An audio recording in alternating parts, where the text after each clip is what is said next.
Scene Mom says, welcome to the podcast from former Phoenix radio host Danny Cutler. Each week bringing you independent music, industry news, the occasional interview, and other fun segments. Let's get to it.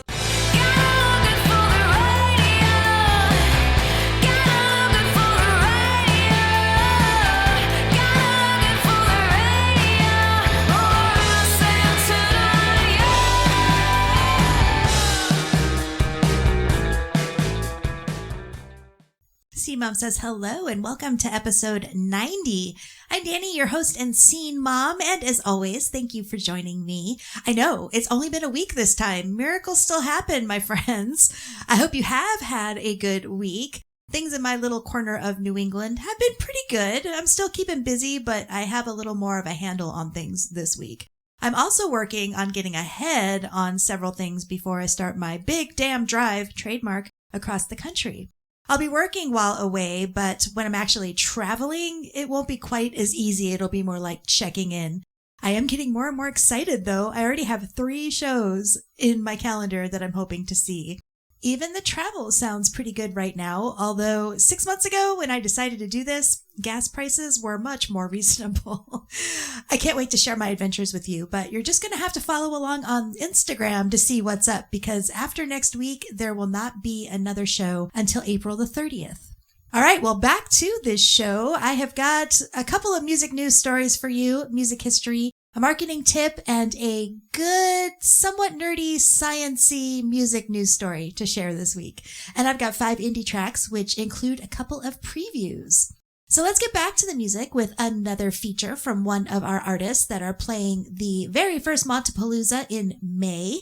I first discovered the Far Out via Nivet PR about a year or so ago, and their pop funk jazz sound just grabbed my attention immediately and held it. I love this band. They also won Live Act of the Year and Video of the Year at the 2025 New England Music Awards. So when we were in the early stages of planning for the festival, I knew that they were the band I wanted to headline the night. So I'm very glad that they were able to do it. You can get all of the info about Montapalooza at montapalooza.com. So here is the Far Out with Laurel, and you're listening to What Scene Mom Says.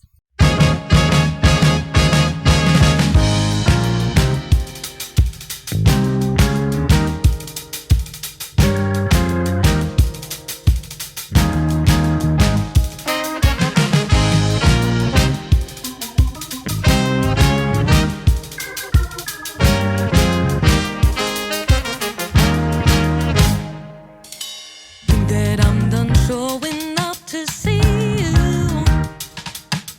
Think I'm done with this game we play,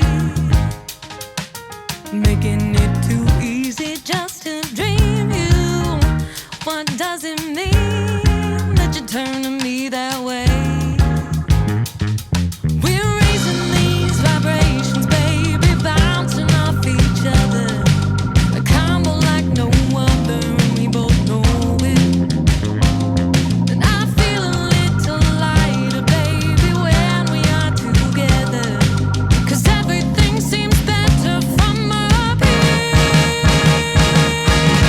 Can't wait to get down and rest on my laurel.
Again, that was The Far Out with Laurel. C-Mom says it is time for some music news. The U.S. Supreme Court has declined to hear a major case that could have reshaped how copyright laws treat AI-generated art, effectively reinforcing a current rule that only human-created works can be copyrighted. The case centered on a computer scientist who tried to secure copyright protection for an image created entirely by his AI system. But both the U.S. Copyright Office and lower courts rejected the claim. They cited longstanding requirement of human authorship. By refusing to take up the appeal, the Supreme Court leaves the standard firmly in place, and that means fully AI-generated works remain ineligible for copyright protection in the U.S. For now, it draws a good legal line in this very blurry creative landscape. So AI can assist artists, but it can't be recognized as the author itself, which leaves lots of questions about ownership, monetization, and creative rights, which are still pretty unresolved. And in other news, it turns out the original American Idol winner might have walked away with less than what was promised. Kelly Clarkson, who won the very first season of American Idol back in 2002, recently said on her talk show that she never actually received the $1 million prize that was promised. This comes during a conversation with Traitors winner Rob Rauch, who mentioned on air that he's still waiting to receive his $220,000 prize from the Peacock reality show. That's when Clarkson chimed in with her own story. She said, "Oh, you win $1 million. No, you didn't. They lied," that Clarkson told her guests. She goes on to say it was like $1 million worth of investment in you. In other words, the prize was not a cash payout. It was the recording contract with RCA Records. And there was more. Clarkson also called out the show for never delivering a car that she was promised. And at the time, it was a car she actually needed since her own was damaged and she couldn't afford the repair deductible. And then to add insult to injury for her, season 2 runner-up Clay Aiken, who didn't even win, got a car, and so did his mother. Fellow guest Daniel Radcliffe was stunned, wondering aloud whether Clarkson, as the franchise's very first winner, should be retroactively given the prizes that later contestants received. So Clarkson's parting advice to Rauch: leverage the fame just like she did. And you know she certainly did. She went on to win 3 Grammy Awards, become a judge on The Voice, and of course she has her own talk show. So it's not a bad consultation prize, even if she didn't get the car. I mean, I don't care how rich you are, at least get what you were promised, right? So I kind of like Daniel Radcliffe saying that it should be given back retroactively. Just my thoughts on that one. That is your music news this week. If you have any feedback or other thoughts, you can send an email my way, scenemomsays@gmail.com. There's just a couple of stories this week because I have some interesting stuff to dive into in this week's marketing segment. All the things we say, not to say anything, it's not all bad. The sweet nothings, but my weak teeth are rotting, and I can't stop pulling this candy rope from out of my throat. This party trick was good the first time, but now I'm choking. Let me jump into the ocean with my mouth wide open. I heard it's good to loosen up the gunk that built up, built up, built up. All the things we say, not to say anything, it's not all bad. Sweet nothings, but my weak teeth are rotting, and I can't stop pulling this candy rope from out of my throat. This party trick was good the first time, but now I'm choking. Let me jump into the ocean with my mouth wide open. I heard it's good to loosen up the gunk that's built up, built up, built up. If I swallow too much and my lungs are filled, I hope the truth spills out of my mouth, or I grow some gills.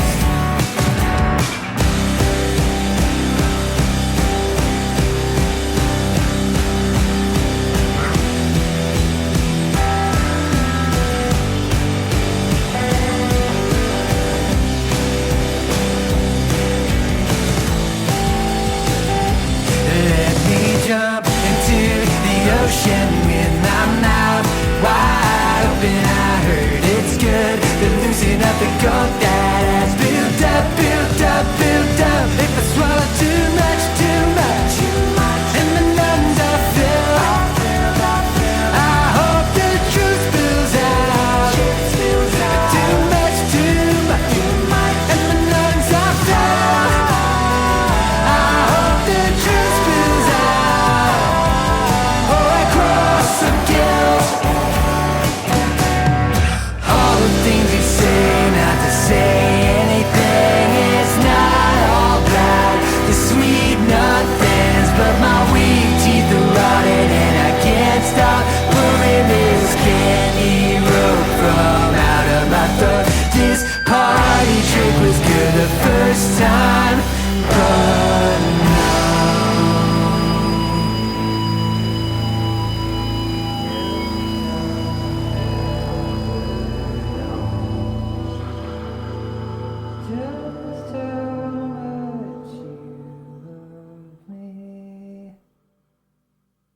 That was Boston indie folk band Jesus the Dinosaur with Sweet Nothing, which is going to be released to the world on Friday, March the 20th. I'll have a link to their music in the show notes.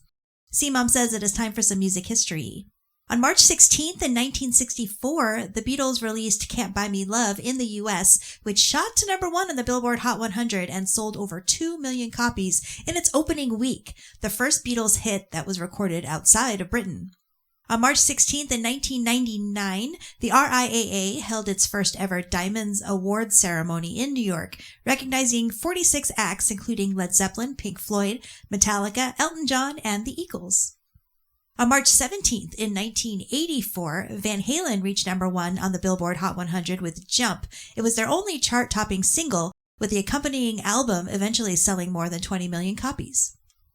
On March 22nd in 1965, Bob Dylan released Bringin' It All Back Home, blending acoustic folk with electric rock. It became his commercial breakthrough, hitting the US top 10 and reaching number 1 in the UK with Subterranean Homesick Blues, marking his first US top 40 hit.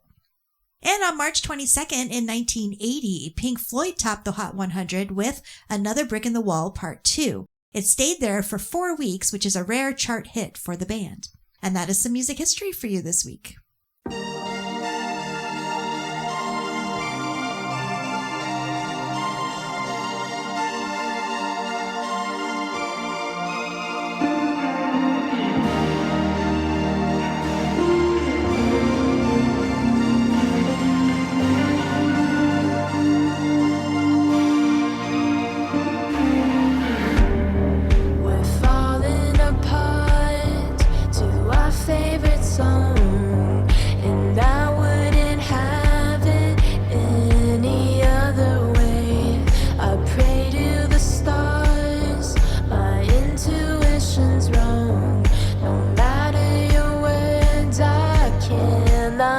Yeah.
That was Arizona artist Fawn Flora with I Wish I Was My Own Friend.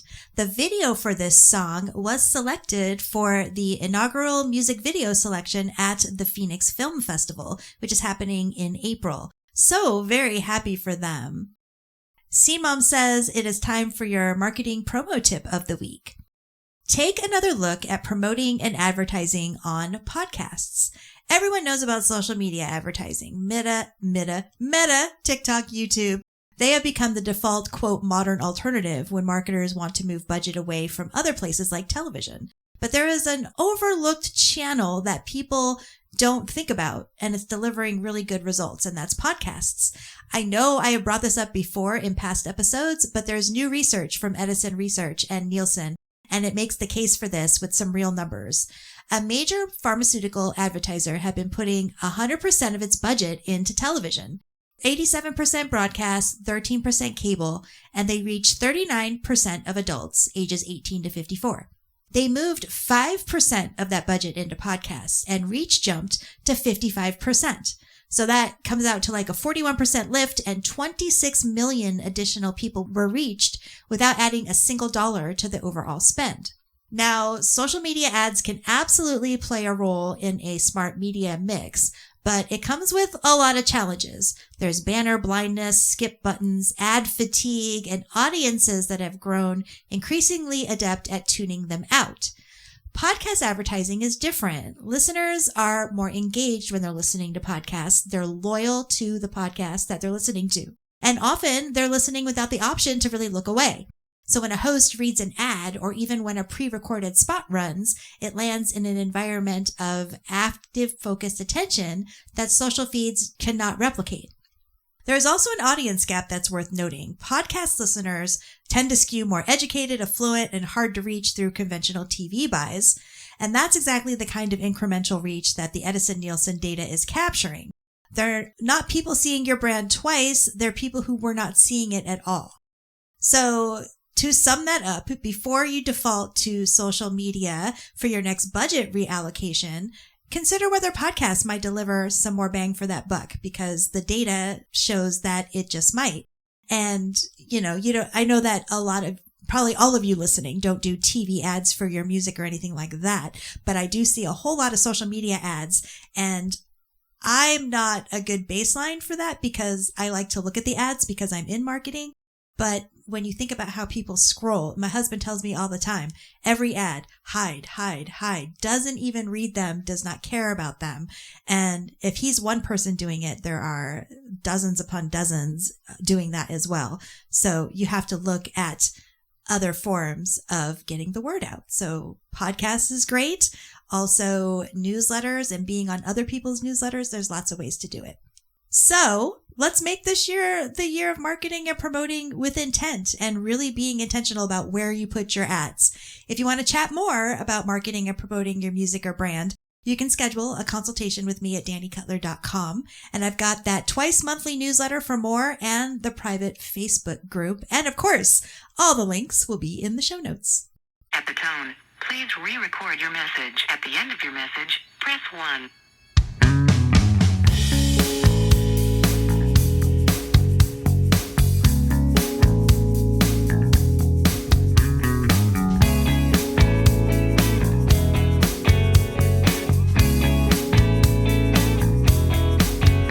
Every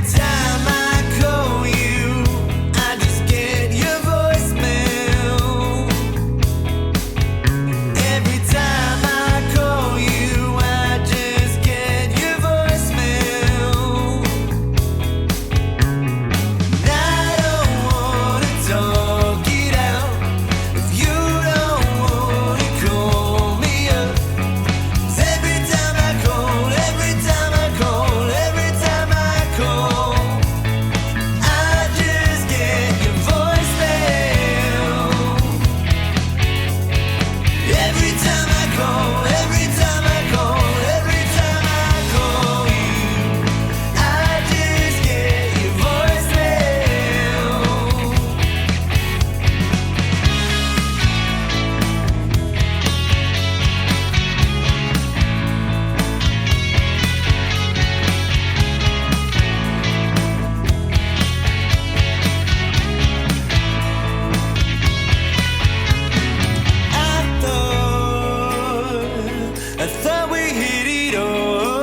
was Boston alt-pop trio The Ringer Soundtrack and their new single Voicemail, which is another one that's going to be released to everyone on March the 20th. I personally think March 20th is a great day to release music, even if it's not a Friday, because not only is it the first day of spring, but it's also my wedding anniversary. C-Mom says it is now time for some nerdy music science news. You already know music makes you tap your foot, nod your head, but it also turns out that it's controlling something that you probably never noticed, how you blink. New research published in PLOS Biology has found that people spontaneously blink in sync with the beat of music that they're listening to.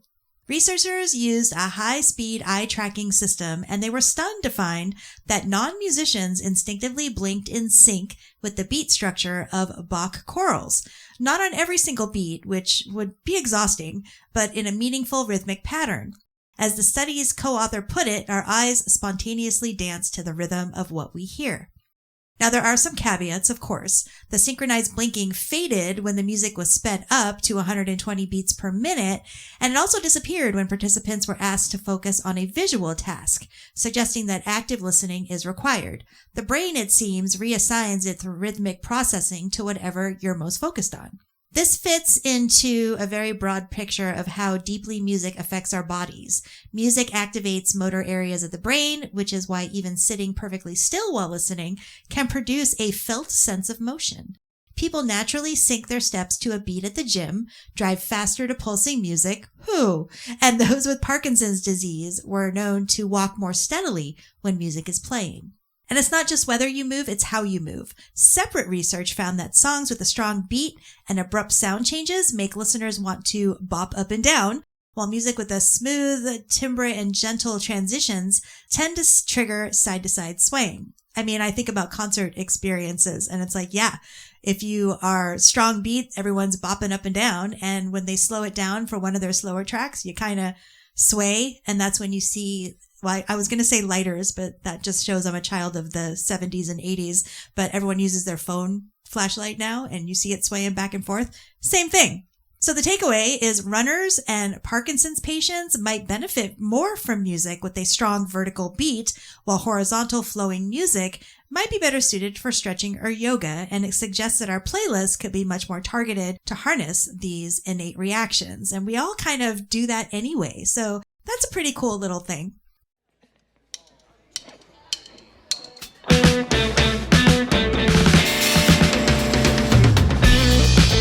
You back. Oh, you back.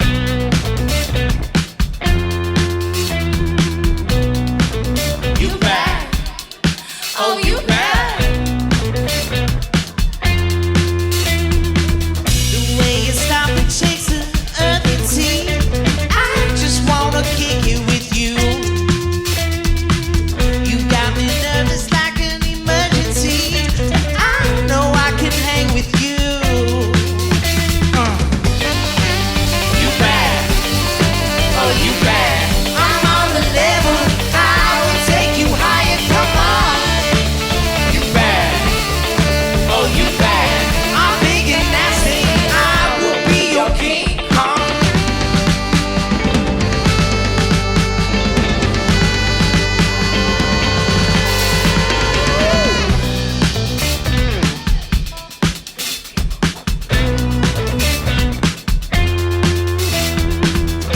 I will take you in my big embrace. We will spin all night on the floor. I'm gonna be dancing, you gonna be dancing. We won't let no one stop us, no. You bad, oh you bad. I'm on the level, I will take you higher. Come on, you bad, oh you bad. I'm big and nasty, I will be your King Kong.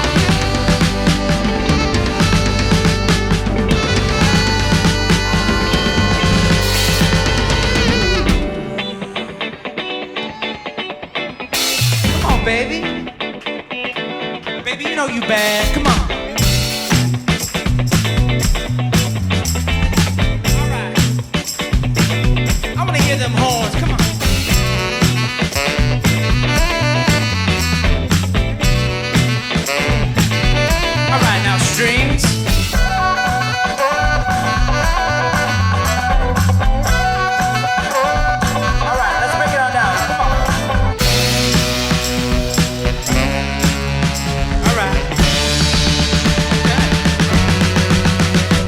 bad.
That was Arizona band Scattered Melodies and a live version of their single You Bad, which was recorded at one of my favorite venues in Phoenix, Last Exit Live.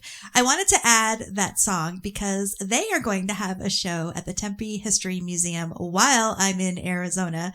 And this particular track that you heard was from a performance I did with them. Maybe you heard the strings? I can't wait to see them again, as well as so many others.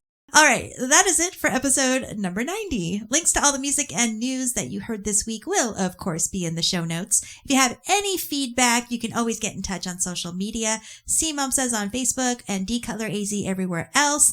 And you can email scenemomsays@gmail.com. You can also email me if you have some music you would like to send and be considered for the show.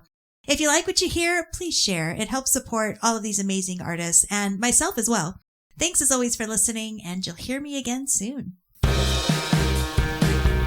You've been listening to the Scene Mom Says podcast. Intro-outro music is Look Good for the Radio by Fairy Bones. Learn more about Danny and the show at dannycutler.com.